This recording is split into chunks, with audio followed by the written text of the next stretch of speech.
So here's how the light meter works on the EM.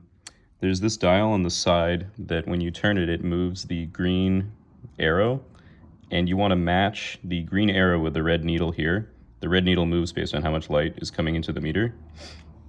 So got it lined up. Then here, you move this little knob to set the ISO of the film that's in the camera.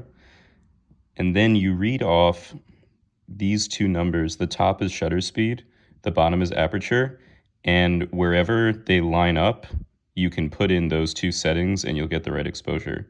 So like 60 f8 or 250 f5.6, it's kind of right in the middle. Or like, shutter speed 15 and your f-stop at 22. So they're all valid. They're all equivalent. And it's just based on like what shutter speed you want. You should probably pick, a shutter speed above 30, but it just depends on what you want to do. And then you just dial those two in. So like for this exposure setting at ISO 100, I could dial in like 60 at f8. So f-stop 8, and then shutter speed 60.